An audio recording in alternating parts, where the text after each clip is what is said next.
Assalamualaikum warahmatullahi wabarakatuh. Selamat berjumpa kembali, dan di dalam kesempatan yang berbahagia ini kita kembali akan membicarakan masalah pranasakti. Untuk membicarakan pranasakti ini, sekali lagi saya ingin memperingatkan bahwa setidak-tidaknya ada 3 variabel yang harus dipahami. Variabel yang pertama tentang gerakan-gerakan jurus pranasakti, variabel yang kedua tentang sistem pernapasan pranasakti, variabel yang ketiga tentang kaidah dan akidah pranasakti, di mana akidah dan kaidah pranasakti itu sepenuhnya mengacu kepada akidah kaidah Islamiyah. Segala sesuatu yang bertentangan dengan kaidah dan akidah Islamiyah itu akan dihapuskan dari pranasakti. Perlu diketahui bahwa setelah guru besar pranasakti menguasai ilmu ini, beliau mendatangi 3 orang ulama untuk menyuci bersih pranasakti ini dari segala sesuatu yang berbau syirik. Ketiga ulama tersebut yaitu pertama adalah Kiai Haji Ali Maksum, yang kedua adalah A.R. Fahrudin.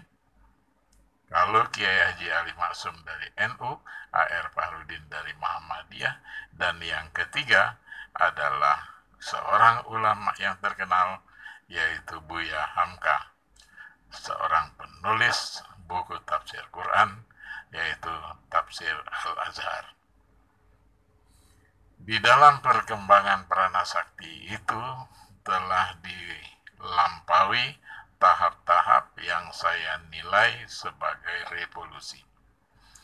Di dalam periode guru besar yang pertama, yaitu Abang Aspanuddin Panjaitan, setidak-tidaknya saya mencatat ada 3 revolusi, dan di periode Bang Zen, guru besar pelanjut, ada 1 revolusi. Jadi dengan demikian, ada 1, 2, 3 revolusi di zaman Bang Asman, dan 1 revolusi di zaman Bang Zen, itu menjadi 4. Terjadi 4 revolusi, yaitu perubahan sebetulnya bukan perubahan, tetapi satu penegasan yang sangat ekstrim sekali, yang memang harus diketahui oleh seluruh anggota pranasakti agar lebih memahami apa itu ilmu pranasakti. 3 ulama yang sudah didatangi oleh guru besar, yaitu almarhum Ali Maksum, Kiai Haji Ali Maksum, yang kedua almarhum A.R. Fahrudin, yang ketiga almarhum Buya Hamka. Ketiga-tiganya sangat memahami apa yang diperlukan oleh pranasakti itu, dan ketiganya telah bekerja keras. Dengan pekerjaan keras yang itu didapatkanlah satu aturan-aturan yang diterapkan oleh pranasakti. Belum ada pemikiran untuk menambah atau mendatangi kiai-kiai tertentu untuk mengevaluasi hasil kerja ketiga ulama ini. Oleh karena itu, sementara kita akan tetap melaksanakan dan mengembangkan apa yang telah dihasilkan ketiga ulama besar ini, dan 5 revolusi yang telah dilaksanakan oleh guru besar. 4 revolusi. 3 revolusi dilaksanakan oleh Bang Aspan, 1 revolusi dilaksanakan oleh Bang Jen. belum kita bicarakan. Saya hanya seorang anggota Pranasakti yang kemampuan saya untuk membicarakan Pranasakti itu adalah sebatas perspektif saya. Kalau saya berbicara tentang Pranasakti, maka berarti itu adalah Pranasakti dalam perspektif Fahrudin.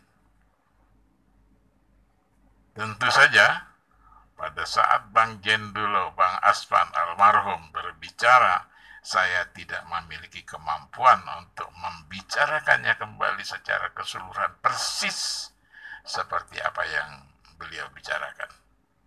Karena kami tentu saja memiliki keterbatasan dalam kemampuan memahami gagasan-gagasan Bang Asvan, dan kami juga memiliki kemampuan, memiliki batasan-batasan kemampuan untuk memahaminya. Dengan demikian, maka berarti tentu saja apa yang kami sampaikan ini tidaklah seutuh.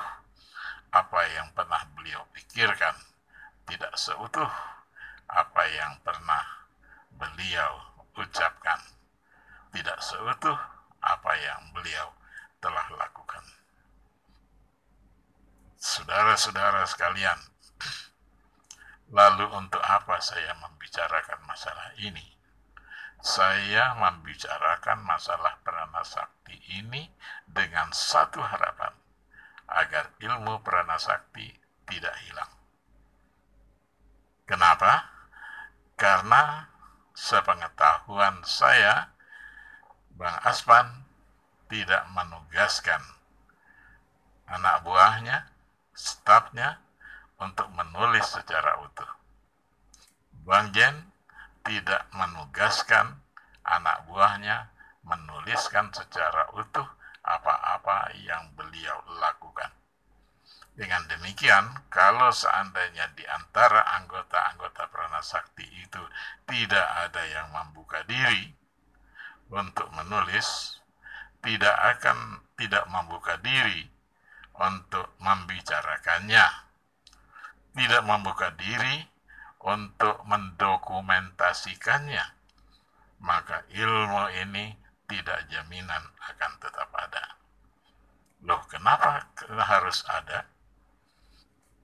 Ilmu ini harus ada karena ilmu ini disarikan dari budaya Indonesia. Budaya Indonesia yang mana? Yaitu budaya Indonesia yang pada saat itu telah berhasil mengajak masyarakat Indonesia dan menjadikan masyarakat Indonesia ini 90% beragama Islam.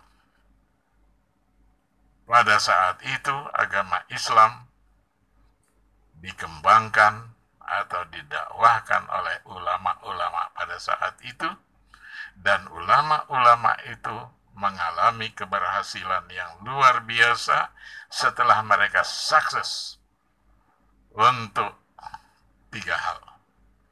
Pertama, mereka sukses memahami agama Islam setelah melalui proses pendidikan, dan mereka banyak yang sekolah di Timur Tengah, di Makkah, Madinah, dan sekitarnya.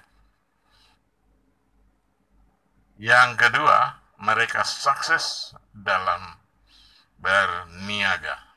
Kalau sekarang disebut bisnis, dulu pada umumnya orang disebut berniaga. Yang pertama, sukses memahami Islam. Yang kedua, sukses sukses mencapai keberhasilan dalam berniaga. Dan yang ketiga ini pada umumnya para ulama pada saat itu selain memahami obat-obatan, mereka juga memiliki kemampuan untuk bela diri. Pentingkah itu? Sangat penting. Bahwa Islam ini harus disiarkan, harus disampaikan secara kuat oleh orang kuat. yang disebut kuat adalah sebagai ulama yang ilmunya banyak. Sesudah itu mereka juga harus sukses berniaga. Yang kedua, memiliki fisik, batin, jiwa yang sehat. Melalui jiwa yang sehat, melalui batin yang sehat, melalui fisik yang sehat, maka itu adalah merupakan dukungan yang sangat besar untuk keberhasilan dakwah. Saudara-saudara sekalian, di dalam sejarah Islam, maka Rasulullah Shallallahu Alaihi Wasallam, sekali lagi ini saya ulang, saya katakan bahwa Rasulullah Shallallahu Alaihi Wasallam, Muhammad Rasulullah Shallallahu Alaihi Wasallam tercatat sebagai salah satu dari sekian banyak Nabi Rasul yang terpaksa memanggul senjata karena menghadapi berbagai macam peperangan-peperangan. Tercatat di dalam sejarah sejumlah peperangan yang dihadiri dan diikuti oleh Rasul.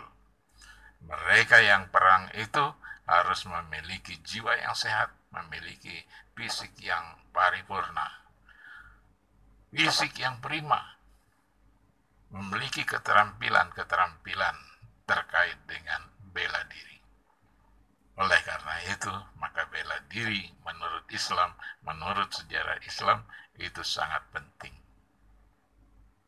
Kita bicara secara umum saja, bahwa dari dahulu juga kita terpaksa berperang melawan orang-orang yang berusaha menghambat perkembangan agama Islam ini.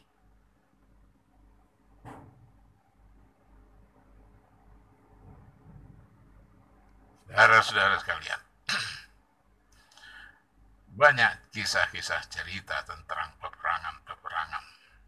Mungkin ada puluhan buku, ada ratusan bahkan ribuan tulisan, cuplikan-cuplikan tentang perang yang diikuti Rasulullah, yang diikuti oleh tentara-tentara Muslim.